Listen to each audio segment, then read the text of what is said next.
It's a very It's silly kind of mistake, tricky. but I mean, yeah. she just didn't catch that. Not done. I don't think this. See, exactly. That's what happened. Unfortunately, she published it, but she touched it there, just like what happened now, and then she put it away. She was assuming that the camera is already faced that way, and it would pick up. But that's what I was trying to explain. Does it work? I explained to her like 2 or 3 times. No, it's working. Okay. It's working. I explained to her 2 or 3 times, but it didn't. It didn't. Yeah. So unfortunately, they can hear you. They could hear you, but couldn't see you at all. Okay.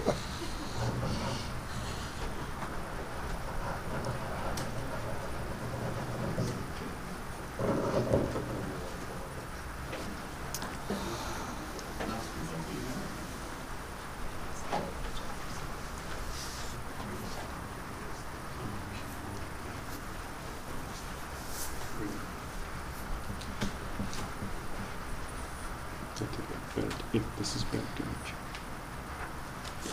You know what? This one was collapsed today. Somebody collapsed it completely. Completely. Yeah, I think last week when somebody fully put collapsed. it to So I was wondering where it is. Then I saw it in the corner there. There's a new challenge every time. Yeah, they were okay.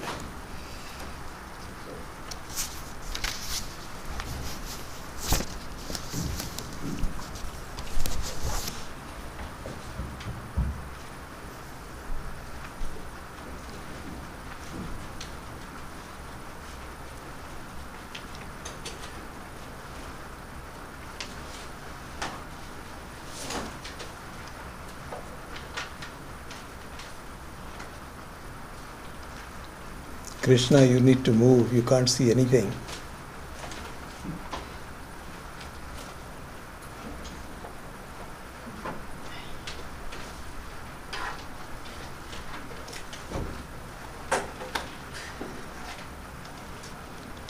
I wrote to Kaveri today to ask how she's doing. I do that from time to time. But I think she's going to come back to the Gita class next Saturday, so we'll be happy to know that. Doing better? Huh? I think that what she said was that I think because of some of her chemo medicines, her night sleep is affected very badly. She can't sleep very well. That's what bothers her. That's what she has mentioned a couple of times, and just today also she mentioned, she says, and if you don't get a good night's sleep, that really is So I'll find out when she comes. I saw her in Mahashivratri day. Sorry? I saw her in Mahashivratri in the morning. Oh, did you? Yeah. I went At the temple? Yeah, she was with me. We spent about half an hour talking. She was telling Oh, good. about sleep, Yeah. I also wrote to Lakshmi and I haven't heard back from her. But I believe that she's listening to the class, watching the classes, so we'll see. Yeah, she came when Swami Devi was here. Yes, I did see her We then. got to see her. Yeah.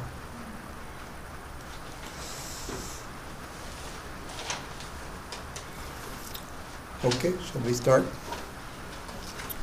Om Sahana Vavatu Sahanau Bhunaktu Sahaviryam Karavavahai Tejasvinavadhitamastu ma vidvishavahai Shanti Shanti Shanti Om Mauna Vyakhya Prakatita Parabrahma Tattvam Yuvanam Varshistante Vasat Rishiganai Avrita Brahmanishtai Acharyendram Karakalita Chinmudramanandarupam Swatma Ramam Mudita Vadanam Dakshinamurtimide Vatavitapi Samipe Bhumi Bhage Nishannam Sakalamuni Jananam Jnanadata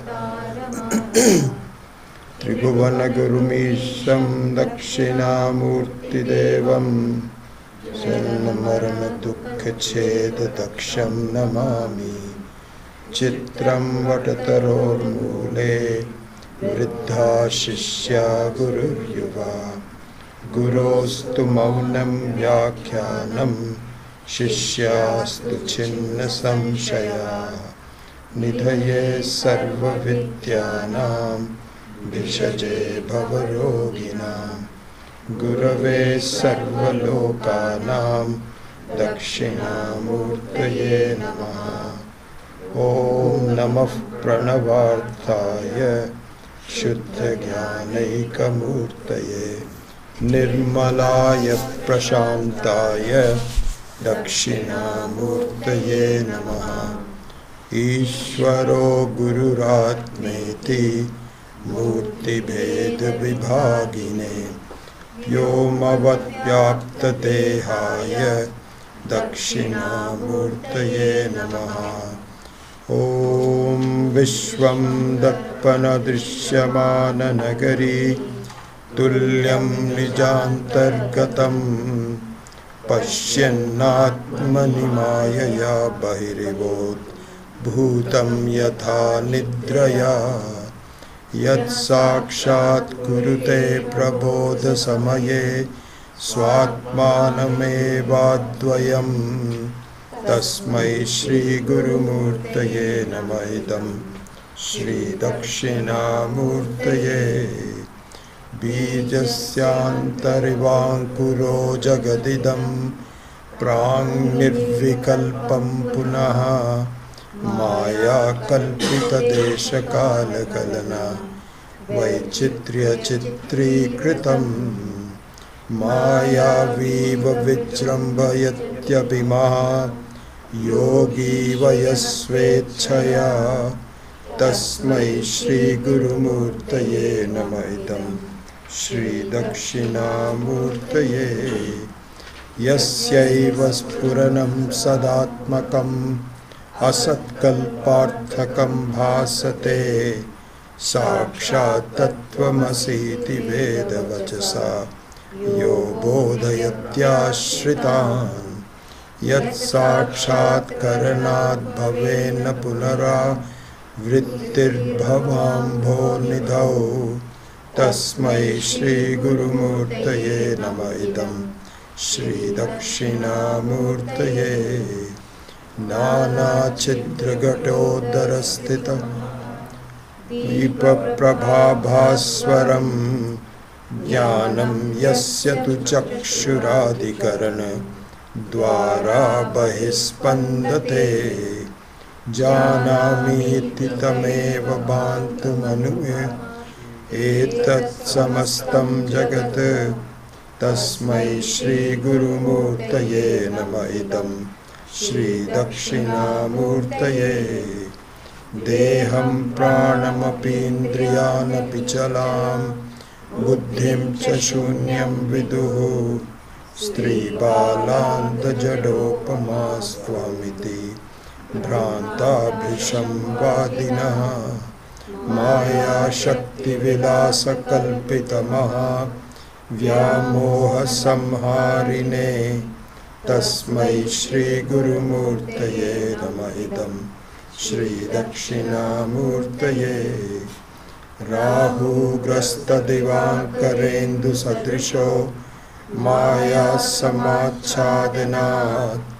सन्मात्रः करणोपसंहरणतो यो भूत्सुषुप्तः पुमान् प्रागस्वाप्स्वमिति प्रबोधसमये ययप्रत्यभिज्ञायते तस्मै श्रीगुरुमूर्तये श्रीदक्षिणामूर्तये बाल्यादिषु अपि जाग्रदादिषु तथा सर्वास्वस्थास्वपि व्यावृत्तास्वनुवर्तमानमहम् इत्यन्तःस्फुरन्तं सदा स्वात्मानं प्रकटीकरोति भजतां यो मुद्रया भद्रया तस्मै श्रीगुरुमूर्तये नमः। इदं श्रीदक्षिणामूर्तये विश्वं पश्यति कार्यकारणतया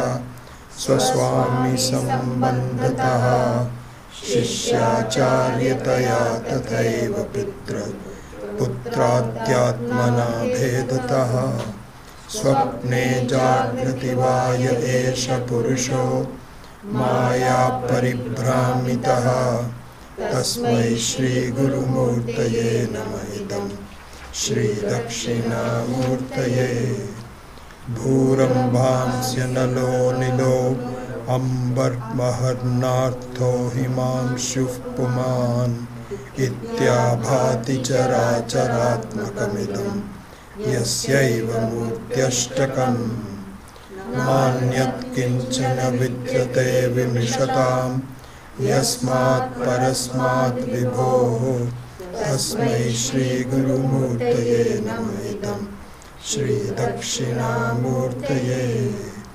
सर्वात्ममिति स्फुटीकृतमिदं यस्मादमुष्मिंस्तवे तेनास्य श्रवणात् तदर्थमननात् ध्यानात् च संकीर्तनात् सर्वात्मत्वमहाविभूतिसहितं स्यादीश्वरत्वं स्वतः सिद्ध्येत् तत्पुनरष्टधा परिणतं चैश्वर्यमव्याहतम्.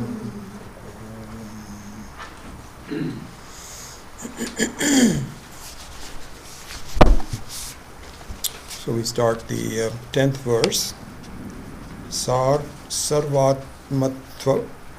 Sarvatmatvamiti sputikritamidam yasmad amushminstave tena asya shravanat tadarthamananat dhyanat cha sankirtanat sarvatmatva mahavibhuti sahitam syat ishwaratvam swataha siddhyet tat punarashtadha parinatam cha aishwaryam avyahatam. So let us look at the word meanings of the verse first.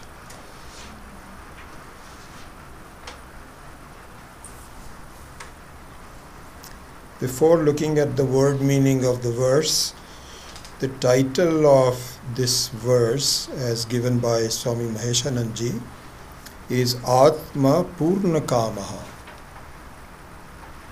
Atma Purna Kamaha. So, the self completely fulfills our desires.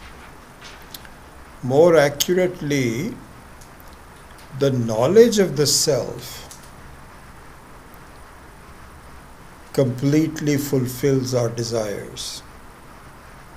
So it turns out, this is a very important distinction actually, which we'll go over in more detail some other places, but I'll mention it here, that the consciousness which is the self, which is I, is not opposed to problems. Is not opposed. It blesses both good mind as well as a bad mind. So even for a criminal, the self is the same as it is for a good sadhu. So if that was the case, then if it opposed an opposite viewpoint, then it would never allow any kind of criminal activity, any bad activity to go on. But that is not the case. The self is not opposed to the vagaries of the mind. What is opposed to the vagaries of the mind is not knowing the true nature of the self. So it is really not a very accurate statement to say that the self completely fulfills our desires, because our self is the same today, but my desires are not fulfilled. But the knowledge of the self, it completely fulfills our desires. So there is a very subtle distinction between the self and the knowledge of the self. Excuse me. So here several examples can be given. One important example is that the sun can be clouded by its own generated clouds. The sun can be hidden by clouds which it itself generates. So I'm just giving you a little commentary on this point before I won't spend too much time, but just a little bit on this. So here the point is this, very interestingly enough, that if the sun is clouded by clouds, you do not have or need another source of light to see the sun. There is no other source of light that can reveal a sun which is hidden by the clouds. You cannot have a flashlight. You cannot have the most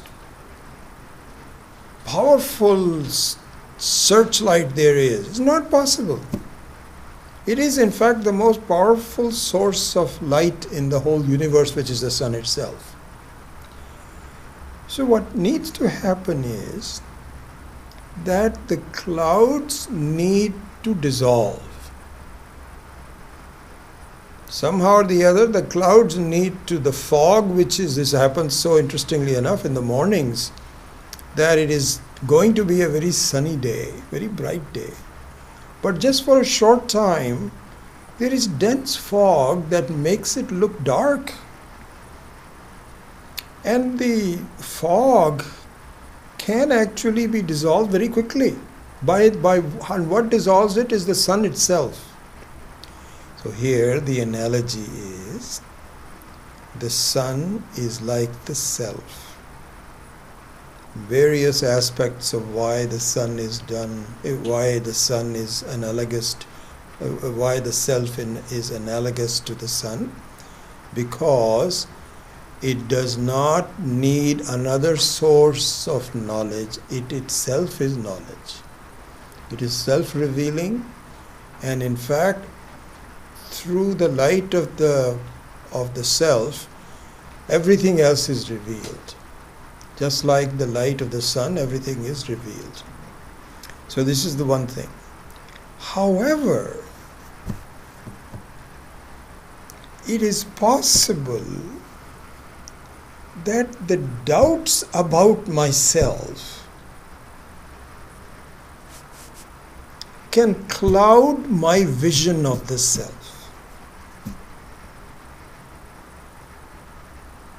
And the interesting thing is, just like in the case of the cloud being generated by the sun, my doubts are also generated by myself.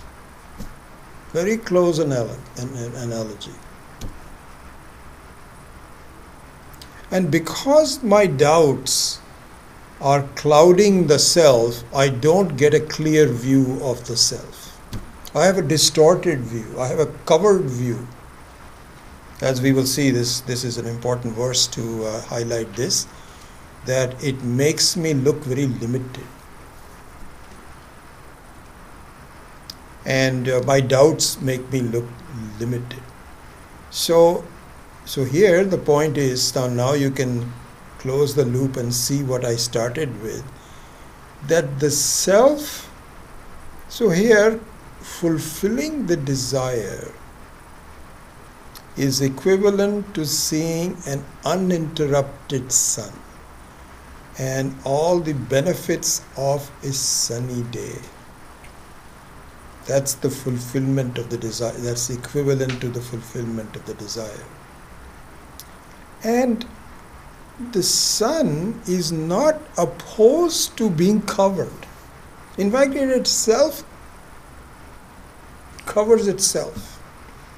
So the self is not capable necessarily not capable of completely fulfilling our desires.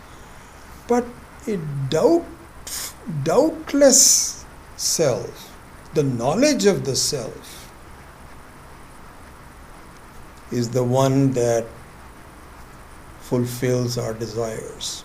So again in the analogy, when you have clouds covering the sun, you may have certain desires. I wish there will be a sunny day. And sometimes you have a cloud cover that doesn't ever go away during the day. And it's not a very pleasant thing, especially in the winter time. You don't see the sun very well, you don't see the effects of it and so on. So the sun can coexist with the covering, but a dissolved covering makes the sun very clear. So anyway, this is the title of this, Atma Purnakama. So this is what is called Phalashruti. So the 10th verse, which is typical in these kinds of texts, that at the end we have been studying a lot, and when we revise it you will see that we will see different aspects of the Atma, starting with Na Vishwam, Na Darpana Dishyamana Nagari, all of those kinds of things we will see. But then through the various thinking, etc., which we will see in a minute, what is the result of it? What do I gain? And so this is what is called Phalashruti. This is a Shruti regarding the Phalam. What do I gain out of this? I should have a very clear idea about it. And so this verse summarizes the Phalashruti in the form of Atma Purnakama, Aptakama. The Aptakamatvam, the Purnakamatvam, the complete fulfillment of my life is highlighted through this verse. So this is the verse. So here, just look at individual words used here. So this is what is called Anvaya. So Anvaya means that the words have been rearranged in a prose order, not necessarily in the order of the verse, which is Sarvat Mattvamiti Sputi Kritamidam. Same words are used, but they are rearranged from a prose standpoint. And so this is taken from Swami Maheshanandaji's book, the Manasa Ullasa book. And so let's look at each word, what it means, and then we will put it together in a sentence and then understand the meaning of the sentence, and after that the commentary will begin. And I'm expecting that I have a feeling that we can cover this verse in 2 classes. Today's class and I think next class also. In fact, the next class we may not take the complete class, so it's a short exposition, quite simple, and then we will begin the revision of all the 10 verses as we had promised before. So here is the meaning of the words. Idam means this. Then Sarvatmatvam. Sarvatmatvam means the quality of being the whole thing, nothing short of the whole thing. Sarvatmatvam. Sarvasya Atma, you can even say Sarvasya Atma, means the very self of everything. And as we have already been studying and we will continue to clarify, nothing is possible without consciousness. Nothing. No matter what it is, even a inert thing like a table. When you say a table, really it is table consciousness. When a person is talking, it is talking consciousness. It's awareful consciousness, awareless consciousness, consciousness is common. This is what is called Sarvatmatva. Nothing is possible. So just like any ornament, golden ornament let us say, is not possible without gold. Therefore, gold is in all ornaments. No ornament is possible. If you just look at the life of a golden ornament, no ornament is possible without gold. So similarly, nothing is possible without Atma. So that is what is meant by Sarvatmatvam. Sputikritam. Sputikritam here means which very clearly explain all aspects that are necessary to know regarding the basic doubts about it. How does it happen? How did it come about? Who did it? How it's possible? How is the whole creation done? All of that has been dealt with in a very clear manner by a person no other than Adi Shankara, who is considered to be the modern exponent of the clarity of Vedanta, the Sampradaya. So very highly regarded, not just any one scholar, it's the most important scholar. And he has made sure that all important aspects of the understanding of the Atma have been taken out, have been explained in the form of this stuti. Because if you recall, I had mentioned this very early on when we started the book. Swami Maheshananji had made this comment. He said, when you praise someone, you praise that person as a comparison to something better. Like, you tell a child, my gosh, you're like a lion. Means that you are so fearless. You're not afraid of anybody in this class, in your own age. You're like a lion. So it is a comparison. The praise is in the form of a comparison. A comparison with something better. Now when you do a stotram to DakshinaMurthi, who is Ishvara, so what you need to do is to say, hey Ishvara, you are almost as good as. Doesn't make any sense. There's nothing better than the best. So what kind of a stotram will it be? So that stotram will be to indicate my understanding of your greatness. I didn't know you were this great. I had no idea, and let me test my understanding by praising you. When I praise you, that means that I am not just doing lip service, I mean it. That means that I have elevated myself to understanding your greatness, your glory. This is the form of the stotram. And so this has been sputikritam, has been very well explained by the author. Tena, and by doing this, asya yasmat shravanat, of this praiseful composition, which Swami Tattvavidananda calls encomium. That was a word I've never really had. I had no idea about that, and I don't see that word very often. So I've just recast it in the form of this praiseful composition in terms of stotram. I guess technically it's called encomium, whatever that means. It means the same thing.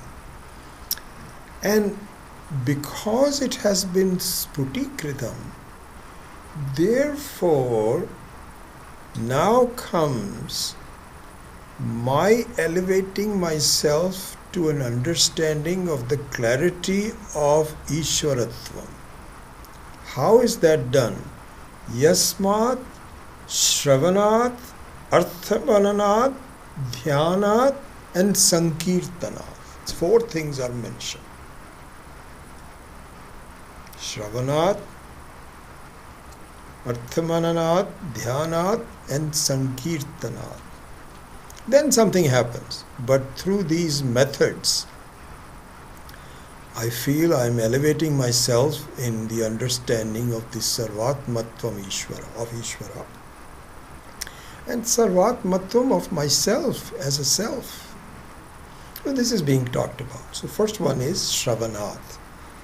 So here, if you look at the word Shravanat, Shravanam, it means being introduced to Shastra by a teacher. Nowhere does it say by reading the Shastra. If by reading the Shastra you can get to where you want to be, it would mention it. But nowhere does it say Shravanam, Shravanam, Shravanam. This is an important thing to see. The reason is this. This is a very important thing to see. The reason is this. When you read a text on your own, you see the meaning of the text through your own buddhi.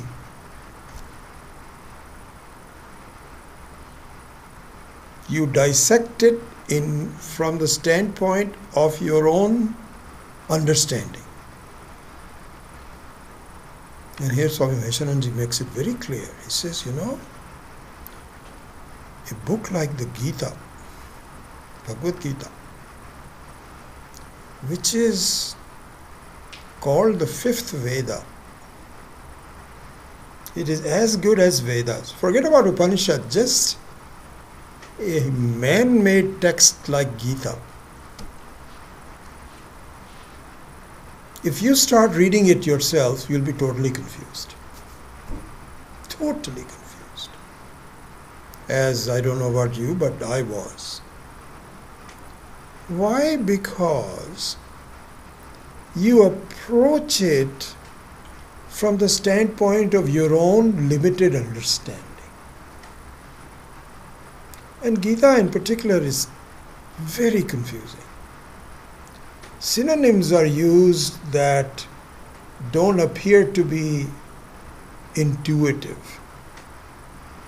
Sometimes it is Sankhya, sometimes it is Vidya, sometimes karma is used with yoga, without yoga, and your head is turning left and right. And at the end of that, unfortunately, what you will do is to put the text back and says, I'll have to do it later. This is what is normally happens. This is a very subtle subject. And the subtlety is masked by your own grossness of your own buddhi. So then what you need to do is to approach a text from the buddhi of Shastra. And the buddhi of Shastra is revealed by a teacher who has gone through the discipline of deciphering the possibility of these problems of synonyms, opposite meanings, this, that, or the other, who has gained a certain vision that oversees all these descriptions. This is the reason for called Shravana. So it has in the multi-million year history from ever, no one has reached an understanding without a teacher. No one, not possible. Why beat about the bush? And yet we do it. We see a bestseller from New York Times. Somebody has written a very beautiful, I get every time somebody, just last week, somebody told me, have you heard of this guy? I said, no, I haven't heard of it. You must read his book. I said, I'm sorry, I don't have the time. No, I think you will see some new insights. So people resort to it because it looks impressive on the surface. But until the vision of the Shastra is communicated by a live person, and a live person who has spent years fine-tuning all of this, this is what is called Shravana. This should be understood. This is the reason for it. So he says, Shravanat, then through Mananam, Artha Mananat means then the digestion process starts. So the Shravanam is simply eating, and now you have to digest it. You have to ask questions. And here logic is very important, your own mind. And here the logic of your mind also has to be followed by the logic of the Shastra. Because the logic of the human being can be very obstructive, as it is. You're talking about Ishvara. Where is Ishvara? I don't see any Ishvara. How can you talk about Ishvara? We don't see it. This is the logic. What are you going to do? You'll say, see, the thing is, he says, I don't think the see is this thing. I don't see any Ishvara. This is just blind faith. What are you talking about? So you'll say, Baba, Sukhi Baba, you be happy yourself, I be happy myself. So this kind of logic, which is not really blessed by the Shastra, also should be avoided. But if the logic of the Shastra is resorted to, then it is very powerful. Because you should really do ask the question, where is Ishvara? And as we are discussing in the Gita chapter 7th, very beautiful verses, Chaturvidha Bhajante Mam, 4 types of different ones. We are going through it in great detail. That there is a certain stage of the understanding of Ishvara. At first, you only do it when you really are in trouble. Then you do it because you think it's very useful. You go to the temples and you find that going to the temple gives you a lot of peace. That's the second time.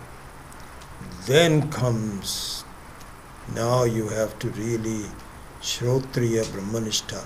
You have to inquire into it. That inquiry. So there's a stages of understanding the Ishvara, and you have to use your logic for it. So this is what is called Artha Mananat. By resolving the doubts by thinking. Then comes Dhyanat. And so this is where the 9th verse of the DakshinaMurthi Stotram, which we just concluded, you can see why Dhyanam was talked about. And what is Dhyanam?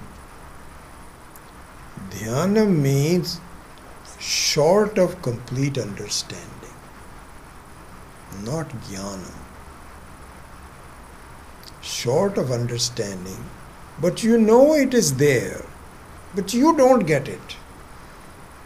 So you just resort to Ishvara and say, why is it that I am not getting it? Can I just please help me? I am willing to spend time doing it. So this is called dhyana or meditation, not nididhyasanam, because we made the distinction between nididhyasanam and dhyana. So here this is really dhyanam, as explained by Adi Shankara. Adi Shankara means almost there but not really there. The history says that Paramahansa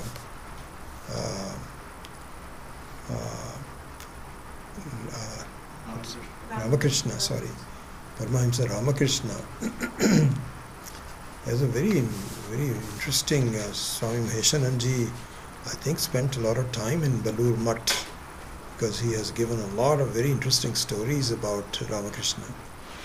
So apparently he was a siddha. He had a lot of powers. He could communicate with the Devi. He could see the Devi. One time, just to diverse away from it, it is recorded in the history that it is written somewhere that if you are devoted to Ishvara and you give your life in Kashi, in Varanasi, then you will become free. It is written in our Shastra. First of all, you have to be very devoted to these. You cannot just, lead a criminal life in the very last minute when you know that you have some terminal cancer and you go live there, and that's not going to happen. But suppose you really are very devoted to Ishvara and yet you don't quite get it, then they say it is they go to Kashi to give up your prana. So it appears that Paramahansa Ramakrishna was very doubtful about that. How is that possible? Because he also was, there's a lot of stories about him, how this guy from Punjab, Totapuri, came to him and he found him to be a very capable person, but he didn't know the Atma. He was so devoted to the Kali. And so he says, what are you doing? You should be independent. He says, I am very devoted to her. I don't need anything else. He says, no. Here, let me teach you. So he taught him and he became free because of that. Anyway, so this is before this. Ramakrishna was aware of the fact that really the only way you can get knowledge is through being taught by a guru. As this one says, Sravanat, Arthamananat, and so on. Therefore, he argued, how is it possible that even a devoted person can just go to Kashi and give up the prana and become free?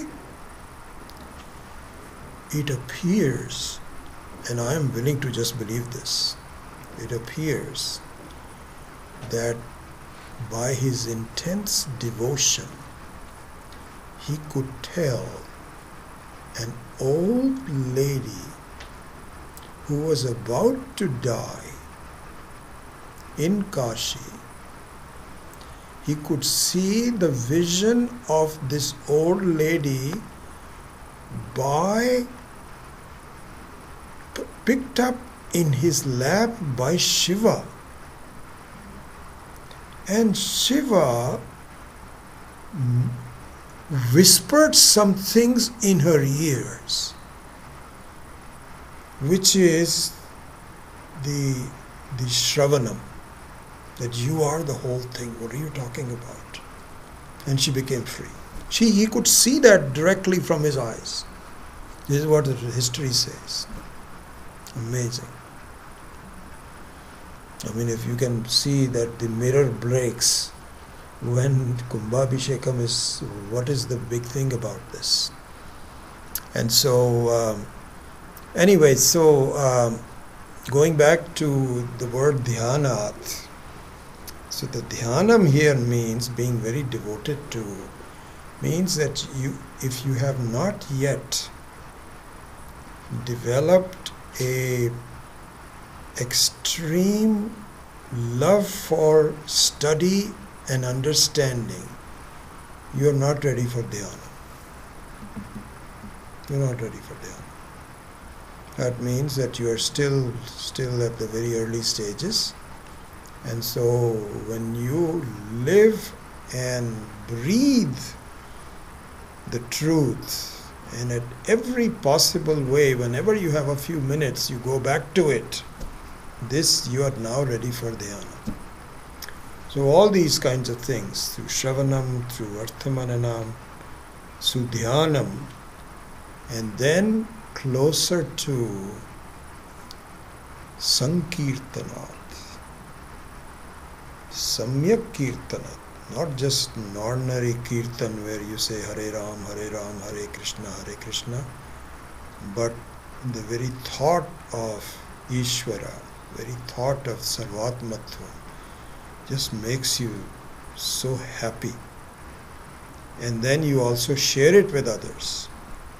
You cannot wait to talk about it, to sing it. So these are the processes that one has to go through. And we are just at the very beginning stages of it. But the more you study, the more you understand, the better prepared you are. And as we talked about it in some of the other classes also, these become markers for you to see. Just like we did the word sankalpa in the Mandukya Upanishad class. Sankalpa means that when the sankalpa is gone, it's a marker that I don't have to do things. I'm happy the way I am. So similarly here, when you are deeply in love with the very idea of what's happening with the whole world and Ishvara and yourself, then you are a lot closer to what it is. And if you do that, then by doing all this, then sarvatmatva mahavibhuti sahitam ishwaratvam swataha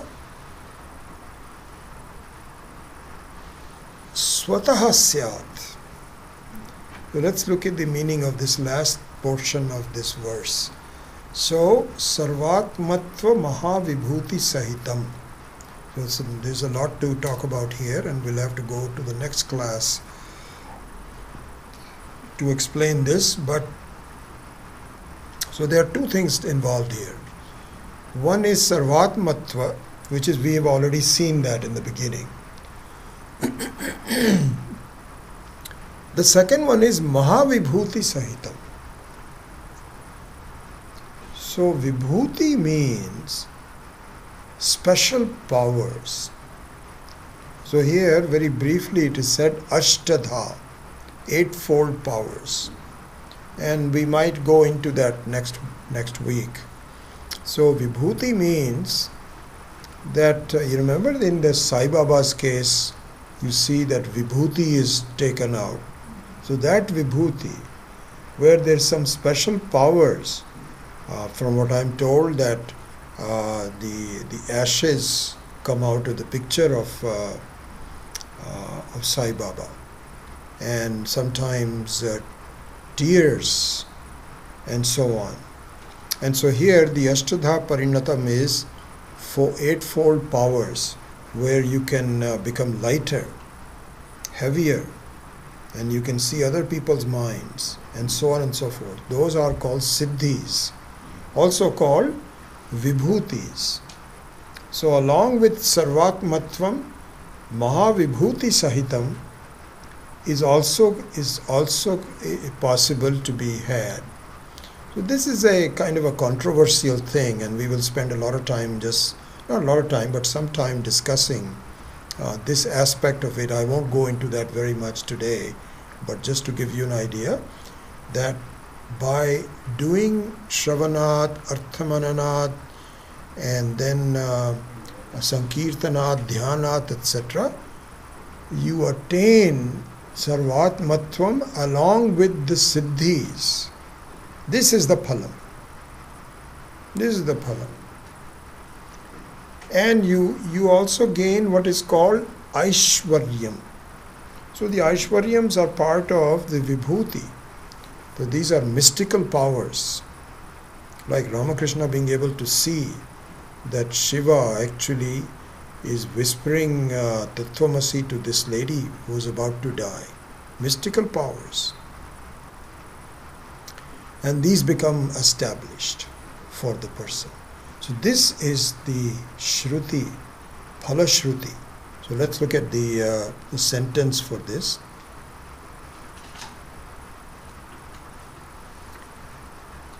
So here, the Atma, the Self, being the very nature of everything, has been very clearly explained in this praiseful composition. Therefore, by listening to its exposition through a Vedantic teacher, by striving to remove doubts through thinking, by meditating on its glory, by reveling on its importance and reciting it to others, one gains the enormous glory of being the essence of being the entire universe, as well as the gain of the eightfold mystical powers, that is the projection of Maya. So the mystical powers is really the projection of Maya. It has nothing to do with the self, but it is the power of Maya Shakti, and it comes automatically to you without your effort. So this is the word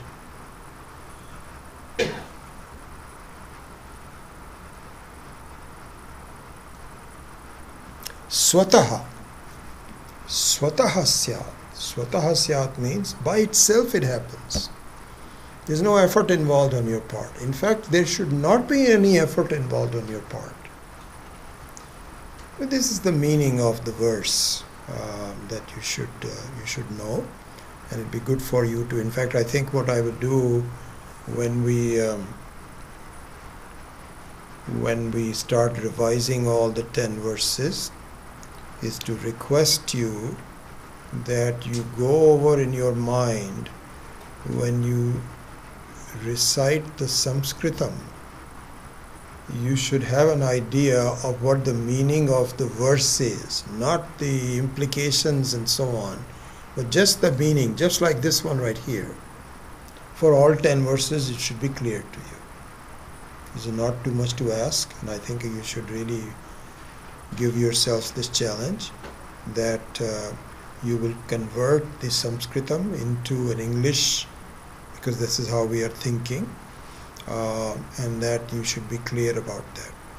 And then on top of that, we will go over some key implications of each verse that you will hopefully will remember, and it will hit you every time you will recite the verse, and we will summarize it in a form and practice it, and that becomes your living memory, and you can repeat it anytime you want. So this we will do, and I will try to do that with you.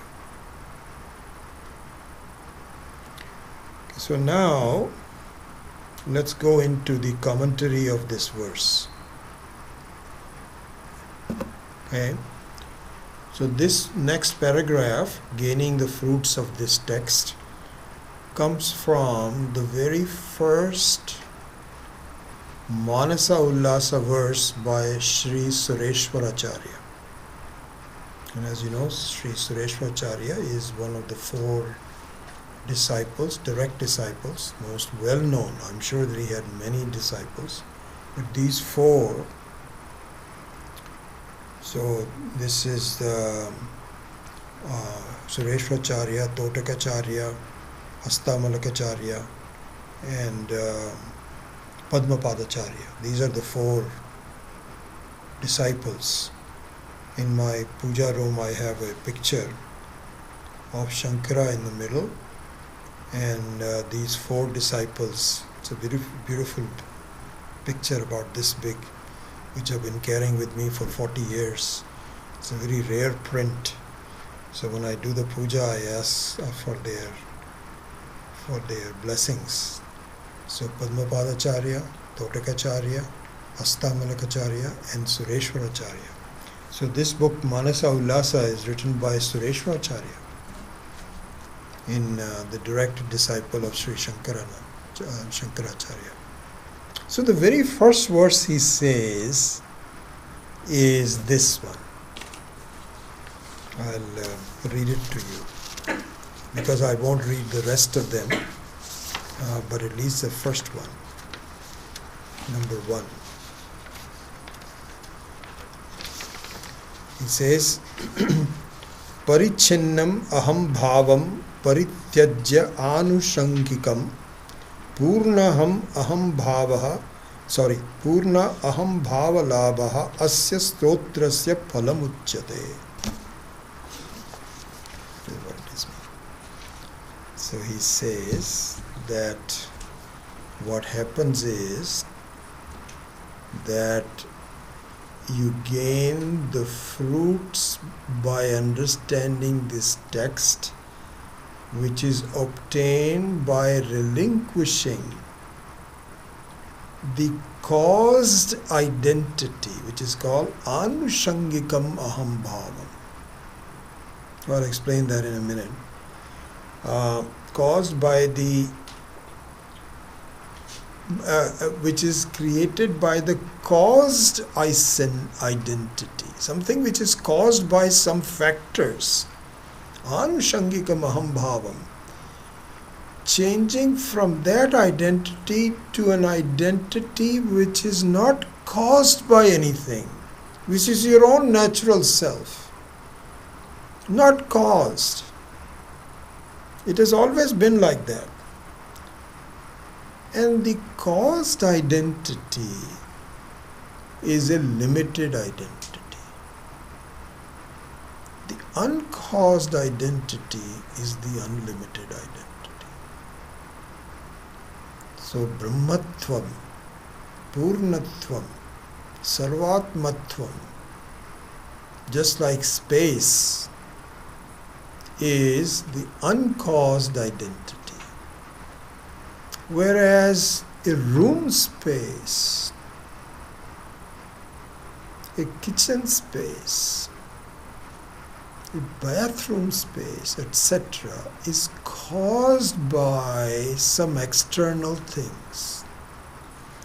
And so the gain of the understanding of the text comes from switching over from a caused identity to an uncaused identity. This is how he starts the whole thing, which is the truth. This is what we've been saying all along. But in our life, what happens is, I'm so used to seeing myself in a relative manner. I don't understand myself as a space, but I can very much appreciate myself as a room space. I'm bigger than the other room, but not as big as the hall. Those relative kind of things, this is how my definition is. But I don't understand something which is independent, which is not where I am actually, the walls are not enclosing me, I'm enclosing the walls. This is the Atma Jnanam. Anyway, this is the first verse. So now we come to the next point I wanted to go over, is the gain of Aishwaryam. Ishwarasya bhavam Aishwaryam. Mean becoming a boss. So becoming a powerful person is the result of my effort.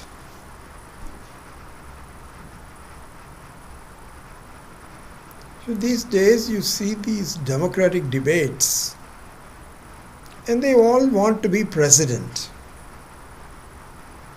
Because to become a president is a very powerful thing to do. You become the total boss. And my goodness, what an effort is required. Good heavens. You don't get a full night's sleep. After 4 or 5 hours, you have to get up and catch the plane. Effort. And this Aishwaryatvam means total boss. Everybody wants to become the total boss. And there is no such thing as a total boss. It's all relative. It's for a relative time, and even while you're there, little problems are there. And it's relative, it's dependent, and full of problems. So Aishwaryatvam, which is caused by an external factor. You have to get elected, or you have to become the company president, or you become, the president of ISIS by killing a lot of people, whatever it is undesirable.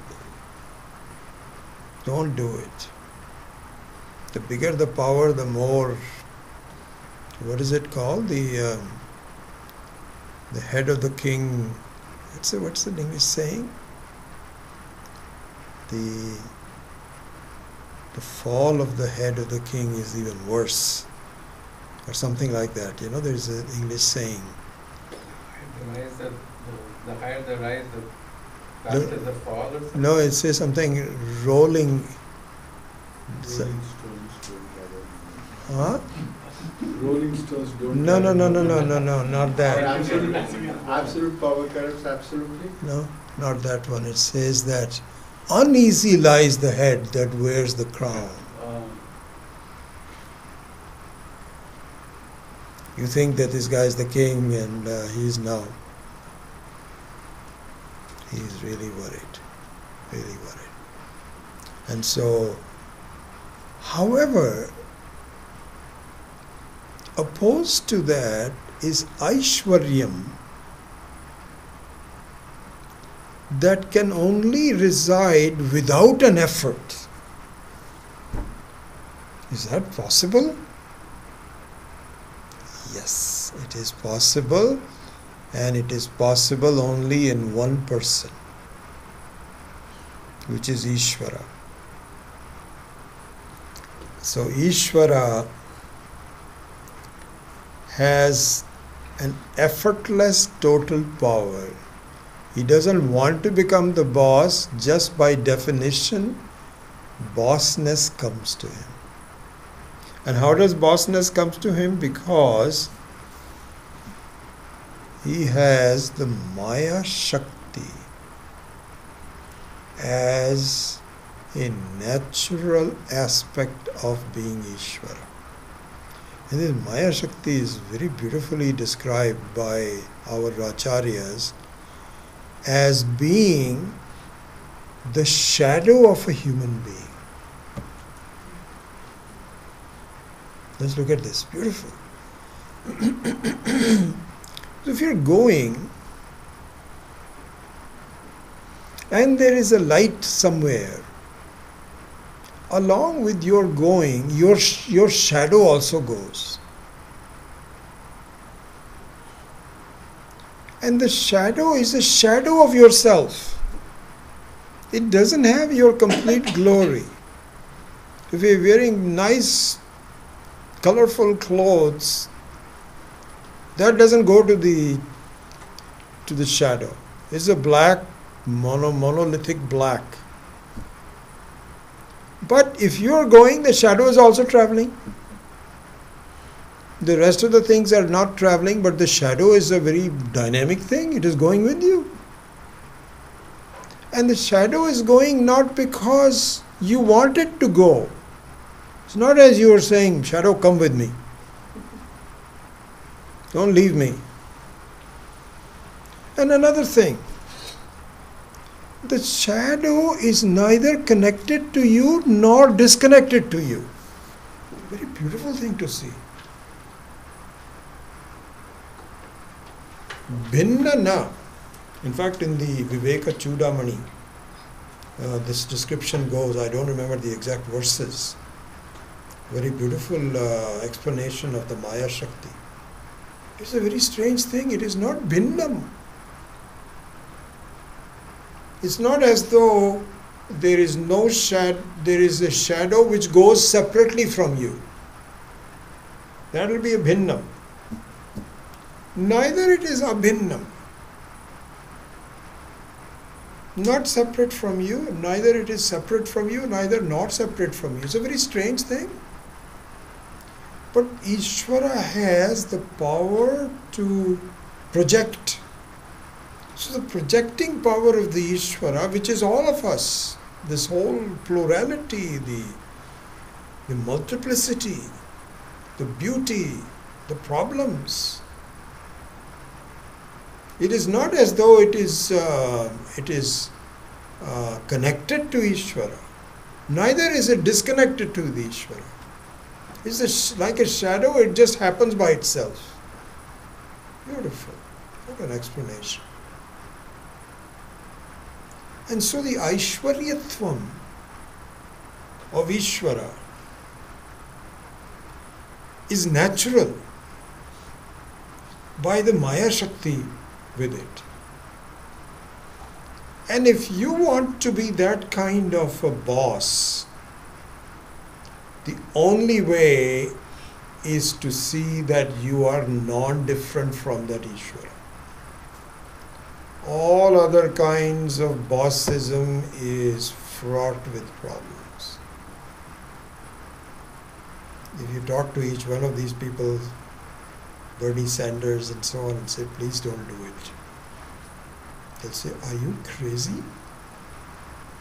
This is the highest thing there is. I want to do it. So, Aishwaryatvam. The Ishwaratva Aishwaryam. Look at this. See, the Aishwaryam is not an ordinary Aishwaryam. It is Ishwaratva Aishwaryam. A natural, uncaused shadow of Ishvara is a very beautiful Aishwaryam. And if you want to aspire for it, you are already that. You just don't know it. Because you are already looking at yourself as a caused identity. You are missing the fact that you are the very Ishvara Swabhava.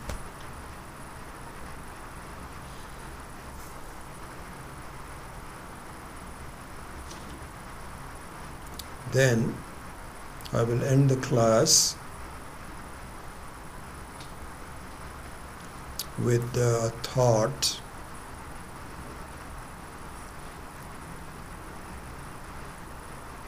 So, for instance, we talk about the very involved process of understanding Shravanam, then Arthamananam, then Dhyanam, Sankirtanam, all these kinds of various stages, slow, that doesn't happen overnight, and so on.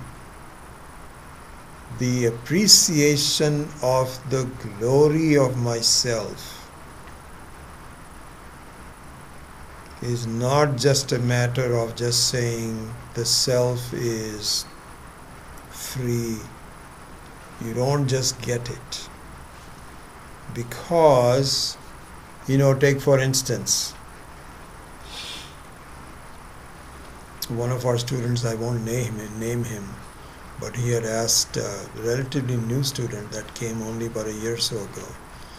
So he was saying one time that from where he comes from, he's told that all you have to do is to concentrate on the fact that I'm a Sakshi, I'm a witness, and just keep thinking about it. I am the witness, I am the witness.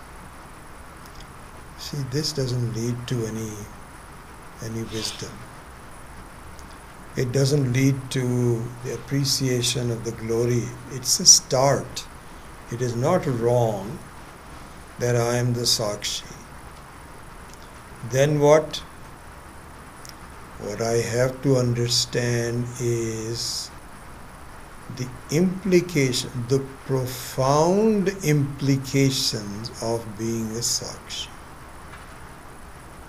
So I picked up this verse from the 9th chapter of Panchadashi, which I did some time ago. I finished with that. In fact, I just completed the 10th chapter today, which is Nataka Deepa Prakaranam, but this is Dhyana Deepa Prakaranam.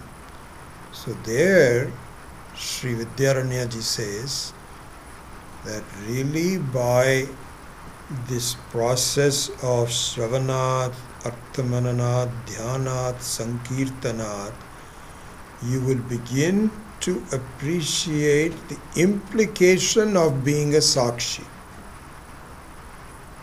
And the implication of being a Sakshi is mind-boggling. So this is just a start. First of all is Nirvikarata. Nirvikara, Akriya, changelessness. Then Asangata. It cannot have any sangha with sukha dukkha.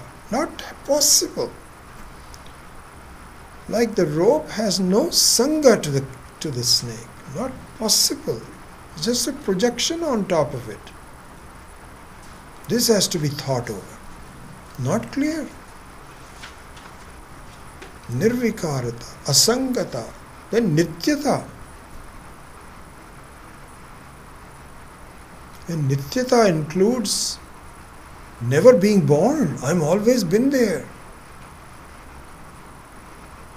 Maybe the moment I think of it as being something that had a beginning, it is wrong. That I have to understand. How? And by not being born means not possible to die.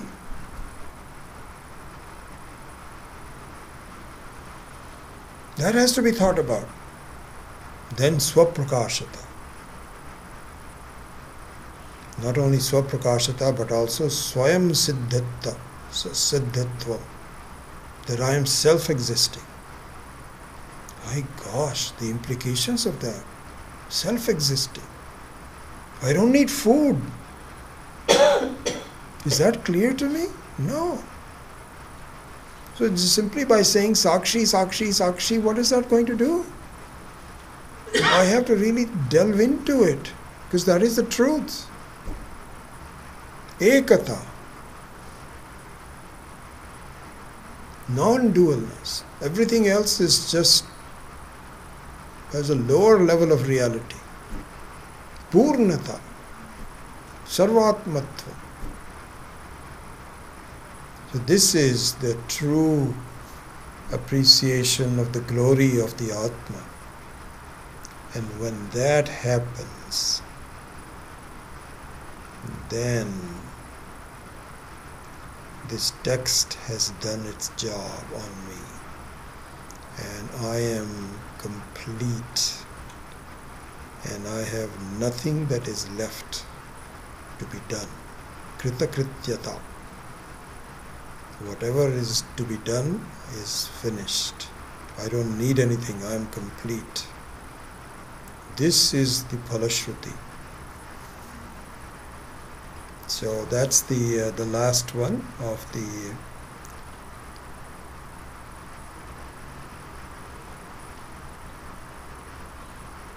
therefore the self being all that has been very clearly explained by listening, etc., etc. I gain the enormous glory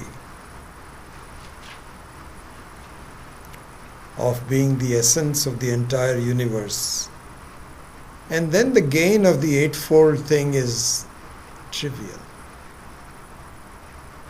We may not need that much time next week. I think that we can even begin perhaps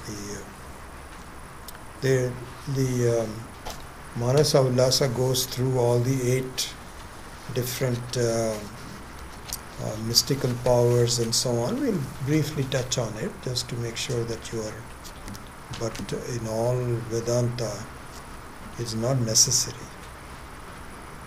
It's kind of like saying, sometimes your shadow is much larger than yourself. You may be only 5 foot 8 inches, but if the light is falling on you in such a way, you can be 60 feet tall. But it doesn't mean anything. So similarly, Vibhuti, which is a projection of the Maya, can have some great powers. It doesn't mean anything. You are already complete. So if your shadow is bigger than you and you've come up with some siddhis and so on and so forth, that's just silly stuff. And so anyway, we'll talk about that and then finish it. So I think we're pretty much done with the 10th verse. And I'll see, I won't waste any time. We might even begin the revision from the next week also. And then we will conclude this text in just a few classes. So with that, let me conclude today and ask for any discussion. Om Asato Ma Satgamaya Tamaso ma jyotirgamaya mrityorma amritam gamaya.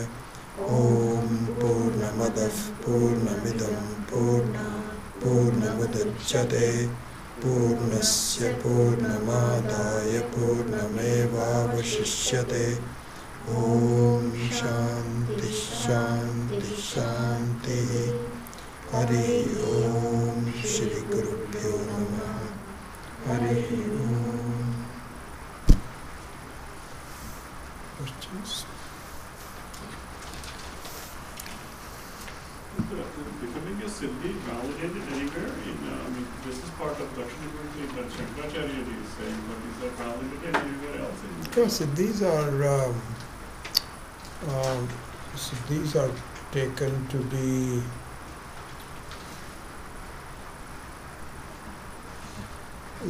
it's I don't mean existence of siddhis, but if you have the knowledge that you become a siddhi, that's that process. so there the discussion by the acharyas is that it doesn't matter. Why spend time thinking about it? My feeling of that, my own personal feeling would be that supposing you really wanted to have these siddhis as a way of gaining a certain stature or following or importance, but then in the process of doing so, you also got Atma Jnanam through proper study, then it is very possible that by gaining Atma Jnanam, these siddhis, all the any pratibandhas for the siddhis will be removed and you can get those siddhis. But why bother? There's no reason. That's the general freedom. So they say it's allowed. So if you want to say that, it's okay. You can have it, but it doesn't mean anything. That's the general feeling. Yeah.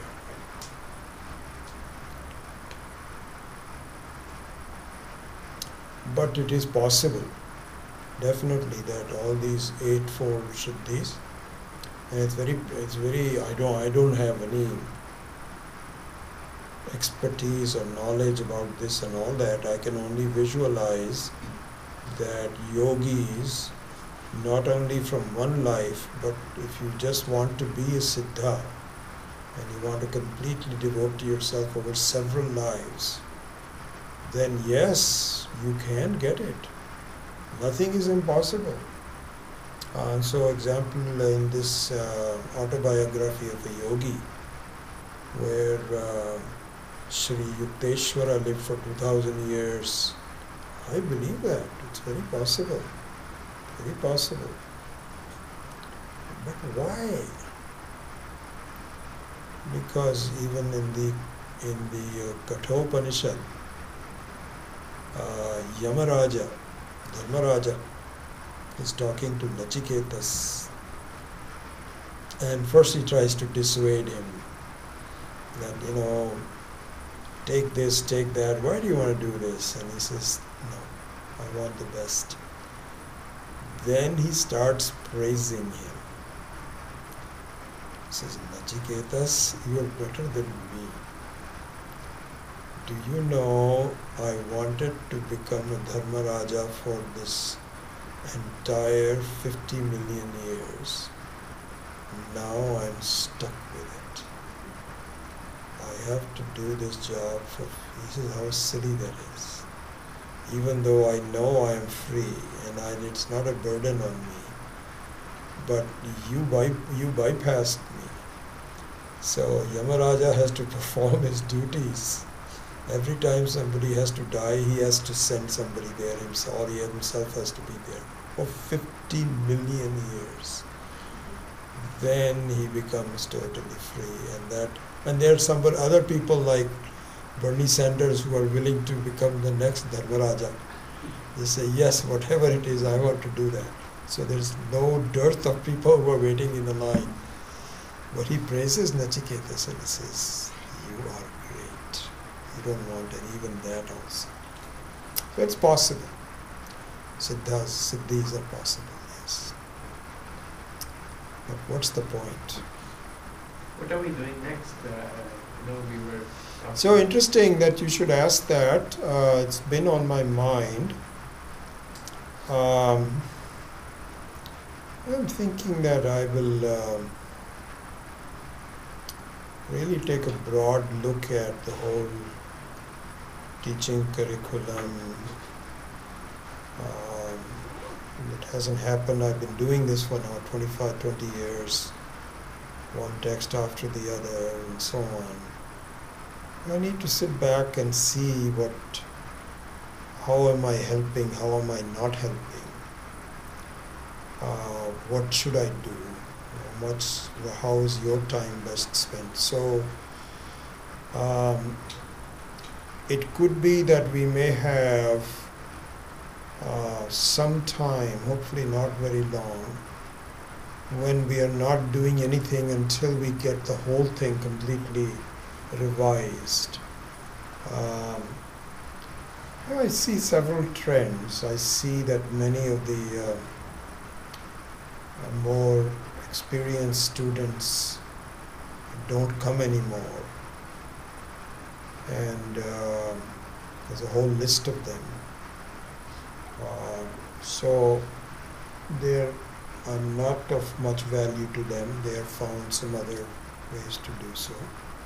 But I find there's some new people who still find the teaching very good and useful.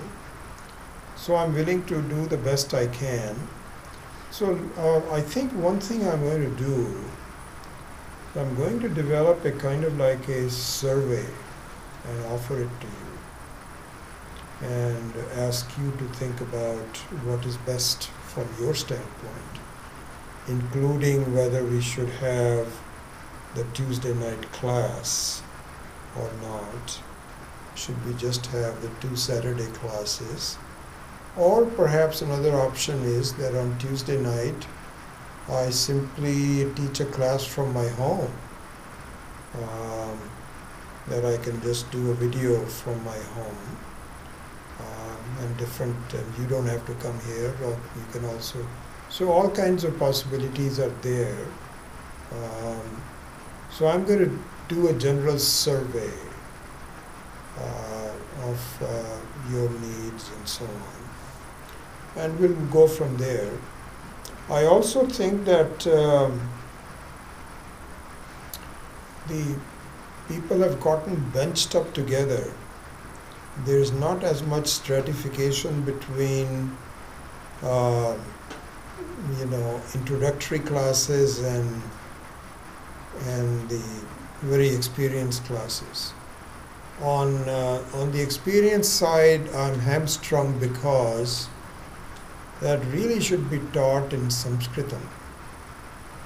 And very few students have that knowledge.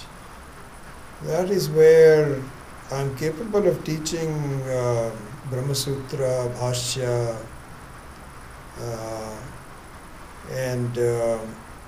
but you're not ready for it. So the top of it has been cut off because I cannot do that. And the classes have gotten mixed up.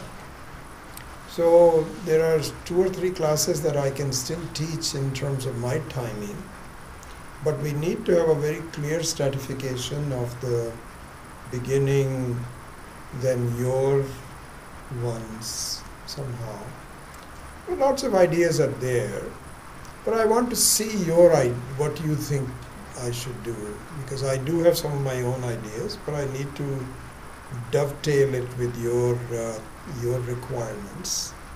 And so I'm proposing to send out a questionnaire, a kind of, not a questionnaire, but a survey, and ask for your inputs. And the Mandukya Upanishad is not yet finished. It will continue for a while. I have a little better idea about the Gita class based on the experiences that we have had. But I'm thinking there, this is relatively recent, just in the last few weeks, I want to continue to focus in on the relatively new students because from the feedback that I've gotten from the questionnaire, people are really getting a lot out of it and they want me to continue. So I'm encouraged by that, and especially because of this video broadcast. So what I'm thinking is that in the Gita class, before the beginning of each chapter, I will take a small text. Like before the 7th chapter, I took Introduction to Vedanta, which was appreciated by a lot of people. When we finish chapter 7, so we will go back and forth between Gita and some kind of a text that is introductory in nature. One very beautiful introductory text is Drikdrishya Viveka. So I'm thinking that before I start the 8th chapter, I will take up at least some verses, if not all the verses of Drikdrishya Viveka, then go back to the 8th chapter.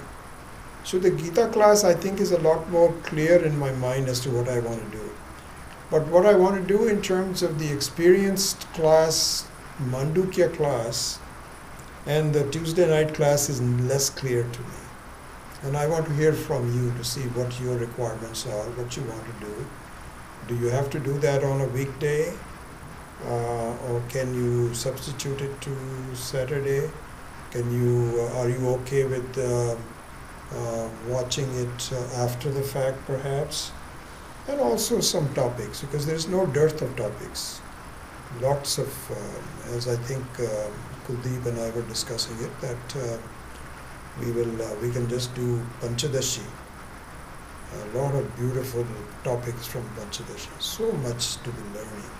So it's a matter of just doing the right thing. Anyway, long answer to your question, but I've been thinking about it and not sure exactly. But if you have some ideas in the meantime, you feel free to write to me and tell me what you think I should do. But I am going to, I'm working on, I think, just in my ideas of a survey, a broader survey of all the students to see what we should do. Okay.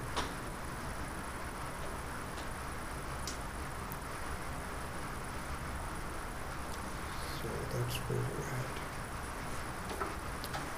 Okay, so see you next week.